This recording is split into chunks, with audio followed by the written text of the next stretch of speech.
If you know anything about Sonic, then you know his franchise is one big Russian roulette. His games are never really consistent in quality, and the results can go either way, and even change receptions over time. However, one game has consistently and recently been proven to keep the title as best Sonic game, even getting a remaster with another great game. And I'm of course talking about Sonic X Shadow Generations. So today, we're going to look at what makes each of these two games incredible. And if you want to check out the Shadow Generations video, then go check that out. But without further ado, let's get started.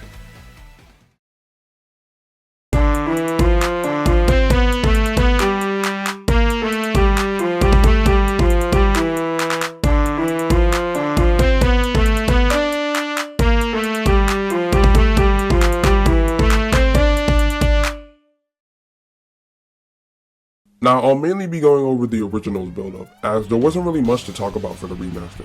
I can't really give an opinion on any of the trailers since I was born in 2010, but I have found out about a few parts before it released.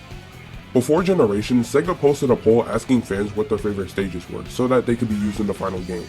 Apparently Secret Rings and Black Knight were in there too, but then they were later scrapped. The only exception being Colors, since Generations only came out a year after Colors. Another thing I found out was if you attended the Sonic Boom or Summer of Sonic fan conventions, then you were able to record this message for the end credits.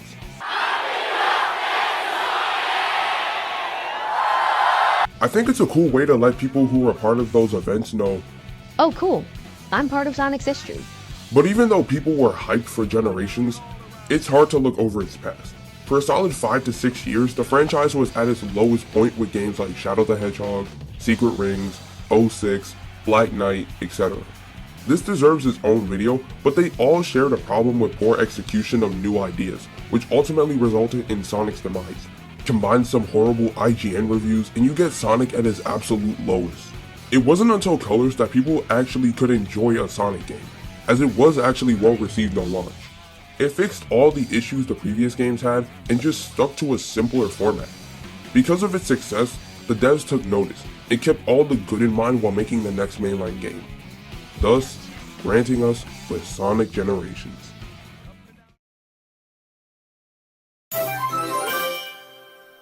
The story of Generations has always been a relatively big discussion in the community, as it can go either way when giving an opinion. The story starts with classic Sonic going through Green Hill until this dimensional time monster captures him. Then we go to modern Sonic's birthday party, in which the time meter captures all of Sonic's friends and locations of his past. As soon as both Sonics meet up with each other in white space and figure out what's going on, they team up together to restore the world. People have complained that the story is pretty lackluster, and I definitely see why.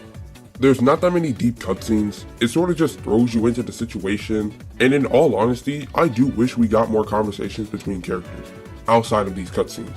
I understand it's an anniversary title, but then again, they still should have delved into more interactions. Even the remaster felt lackluster, but we're going to talk about that later.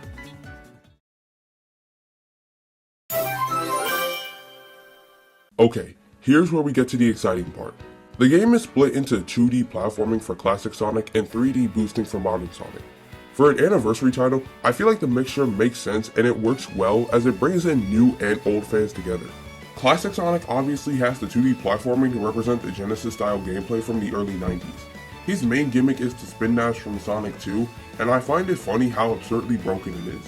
All you have to do is time it right, charge it for a decent time, and you skip a good chunk of the stage. However, don't take it as me hating it. In fact, I think it's helpful for speedrunners and finding shortcuts. Even though I find modern Sonic's gameplay far superior, I still enjoy it, and I think it's a great way to bring older fans back without nostalgia baiting like forces. As for the drop dash, I'm going to mention that in the later section.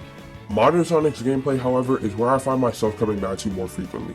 Sonic's been given the boost and quick step from Unleashed, the homing attack from Unleashed, the stomp from Unleashed, etc. Pretty much his whole kit is ripped and fixed from Unleashed in Colors. Now, Sonic had a lot of necessary changes going into Generations, which actually helped.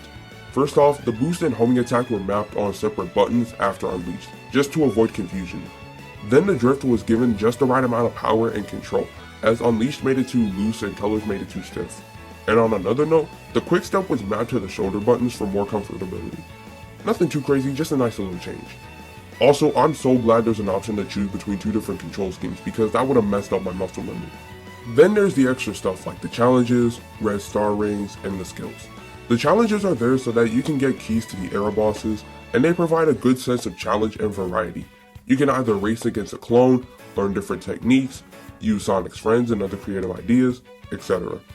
Except for this one, I hate this one. Then there's the red star rings and skills. The red star rings make the levels an actual challenge, and while some of them are annoying as how to get, I still enjoy exploring different paths to collect them. If you get all 5 in each stage and get a good enough score, then you can buy skills in the skill shop to help you protect yourself and speedrun. If you want to beat your record, improve your skill, or just play more of the game, then I for sure recommend finding these and using them.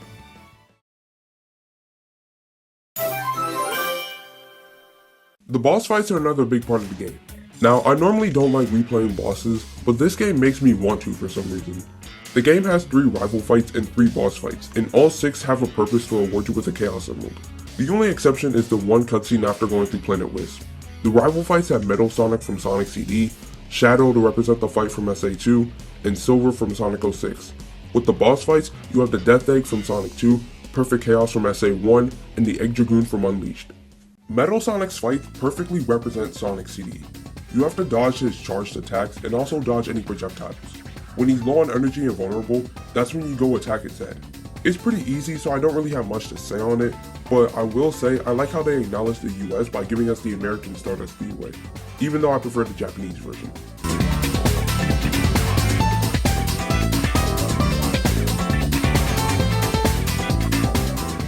Then the Shadow fight is honestly the one I replay the most.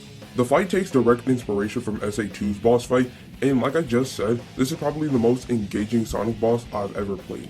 You and Shadow have to boost and collect these orbs in order to slow each other down.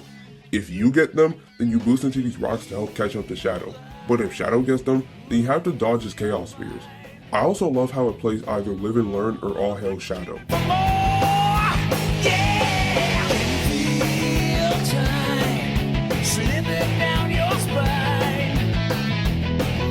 If you want my thoughts on the Sonic fight in Shadow Generations, then go watch this video. And then the last rival fight is Silver.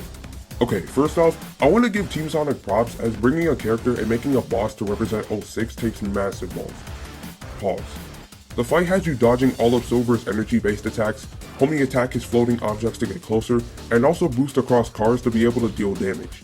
If you get enough hits in, then the last part has you running away from Silver's huge meteor, but if you're too late, then you get crushed. I enjoy the fact that they made the boss fight fun, but there are genuinely some times where it's harder than it has any right to be. But I mean, it kind of represents 06, and everything is hard to deal with in 06, so I'm not surprised. Moving on to the era bosses, the Death Egg is also a good boss. The first phase is classic Sonic dodging the robot's attacks and attacking up from the back once vulnerable. Pause. After getting 2 hits in, the second phase is getting Eggman's robots to hit these bombs. If he hits them, then Sonic will roll up his arm to attack his head twice, resulting in defeat. Nothing too crazy, but I do enjoy the changes to the no ring mechanics from the original. Perfect Chaos boss fight is also a really entertaining and challenging boss. The first phase is Sonic platforming and boosting through all of his destroyed parts of Station Square. Once you get past all the obstacles, you have to attack his head 3 times to do enough damage. Phase 2 has Sonic continuously jump up these broken street platforms to get close again and deliver the final hit. I don't really have any opinions other than the fact that I like the Crush 40 Open Your Heart remix, but I still think it's a good fight.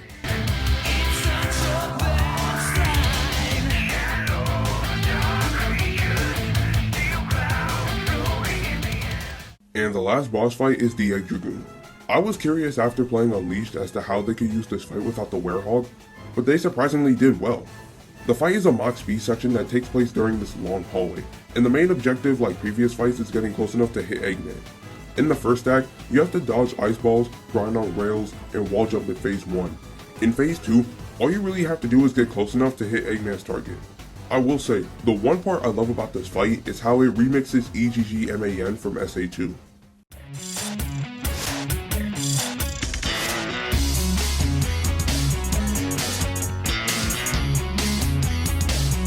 Overall, the bosses in Generations are genuinely good, are an actual challenge, and as the icing on the cake, the remixes are top notch. Good job, Sega.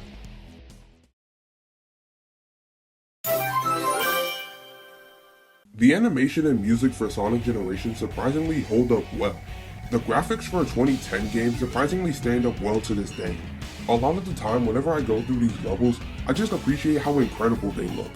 The luscious trees in Green Hill, the tropical water in Seaside Hill, the festive balloons in Rooftop Run, etc. You can obviously tell that they went with a more animated style compared to something like Unleashed, which had a more realistic style, and they also don't use a lot of CGI, but for a game that came out in 2011, you still see that they care. Even in the remaster, they don't use a lot of flashy animation like Shadow Generations did, but they still look good on the PS5 and Xbox Series consoles. The music production on Generations is phenomenal. I would've given S tier, more so A tier because of it only using remixes, but even then, they're still incredible. My favorites are easily Rooftop Run both X, Crisis City Act 2, City Escape both X, Sky Sanctuary both X, Green Hill Act 2, and Radical Highway Act 1 from the 3DS version. Overall, like I said, if I had to rank them, it would for sure get an A+.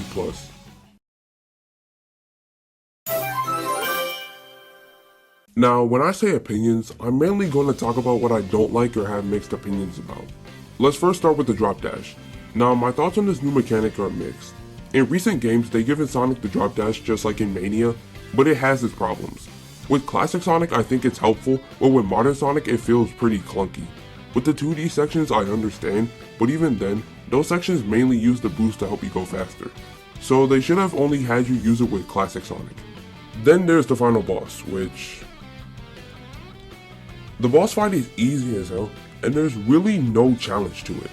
That's why I love the Unleashed final boss. Sure, it was frustrating, but that's what makes a boss fight good to me.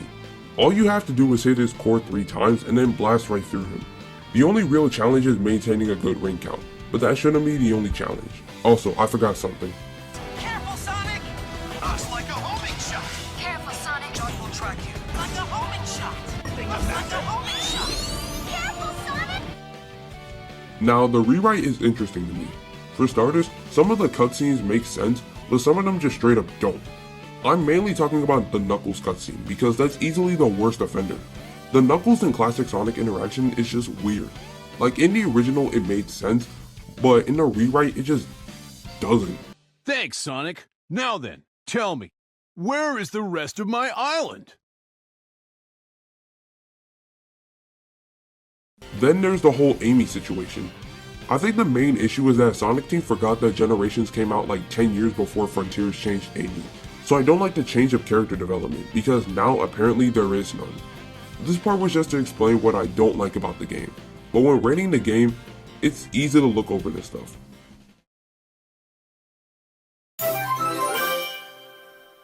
Listen, the love for Sonic Generations has always been immaculate. When the original came out, to no one's surprise, it was considered the best Sonic game, even when IGN and Metacritic giving it positive reviews. With the remaster, IGN and Metacritic did the unthinkable, with IGN giving it a 9 and Metacritic giving it an 80.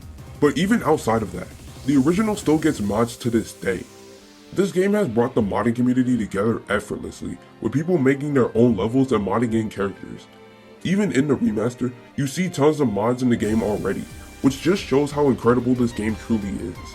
My rating for the game? A solid 9.5 out of 10. I did go over some parts I don't like, but like I said, I could easily go without talking about them. Overall, I say Sonic Generations is one of the best games in the series. If you can get the remaster, then I highly recommend it. I also encourage people who aren't really into Sonic to also get the game. Not because I'm another Sonic fan, but just like Frontiers, it can genuinely give people a reason to enjoy a Sonic game. With the success of Sonic X Shadow Generations, I really hope Sega takes notes on what works. If this pattern of consistency continues after Frontiers and the remaster, then we might just see a new peak for Sonic. But anyways, I'm gonna end it right here. Do you love Sonic Generations? And with that, Zazaz out.